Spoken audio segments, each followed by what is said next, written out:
पिछले कुछ समय से लाखों निवेशक चांदी में भारी निवेश कर रहे थे।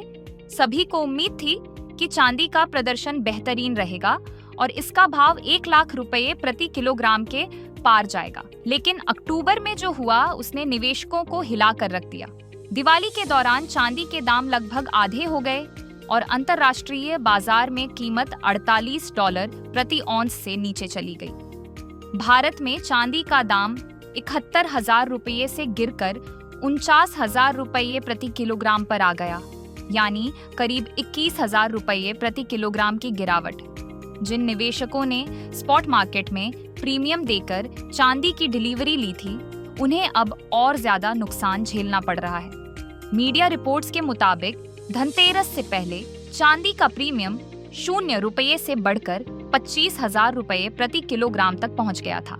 जब पूरी दुनिया दिवाली की रोशनी में नहा रही थी, तब चांदी की चमक फीकी पड़ चुकी थी। आमतौर पर भारत में धनतेरस और दिवाली के दौरान खरीदारी का जबरदस्त उत्साह रहता है, लेकिन इस बार चांदी ने उल्टा असर दिखाया। अब सबसे बड़ा सवाल यह है, क्या चांदी का बुलबुला फूट गया है और क्या आने वाले दिनों में यह गिरावट जारी रहेगी? बाजार कभी सीधी रेखा में नहीं चलता, इसीलिए यह गिरावट भी केवल एक करेक्शन हो सकती है। विशेषज्ञों का मानना है कि अभी यह कहना जल्दबाजी होगी कि बुलबुला फूट गया है, क्योंकि लंबी अवधि में चांदी की मांग मजबूत बनी रहेगी। चांदी का इस्तेमाल केवल गहनों में ही नहीं, बल्कि सोलर पैनल, इलेक्ट्रिक वाहनों और औद्योगिक मशीनरी में भी होता है, जिससे इसकी मांग लंबे समय तक बनी रहने की संभावना है।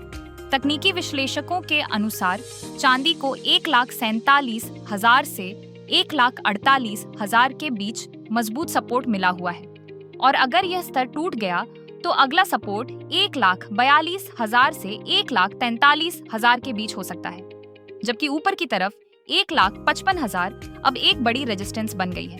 अंततः यह सब बाजार की भावनाओं पर निर्भर करेगा कि रिकवरी होगी या गिरावट और गहराएगी। इतिहास गवाह है कि जब जब चांदी में तेजी आई है, उसके बाद गिरावट भी देखी गई है।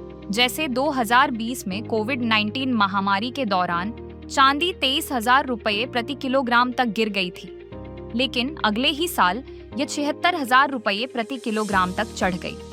इससे साबित होता है कि घबराने से बेहतर है धैर्य रखना। यह गिरावट भले ही चिंताजनक हो, लेकिन हर गिरावट नुकसान नहीं लाती। कभी कभी यह नए निवेश के अवसर भी देती है। इसीलिए निवेश सोच समझकर और लंबी अवधि की दृष्टि से करें। अगर आप चांदी में ट्रेडिंग कर रहे हैं, तो अपने रिस्क मैनेजमेंट और ट्रेड फ्लो पर लगातार नजर बनाए रखें। तो आज के इस एपिसोड में हमने जाना कि चांदी की गिरावट का अर्थव्यवस्था पर क्या असर पड़ा है। अगर आपको यह जानकारी पसंद आई हो तो वीडियो को लाइक और चैनल को सब्सक्राइब जरूर करें।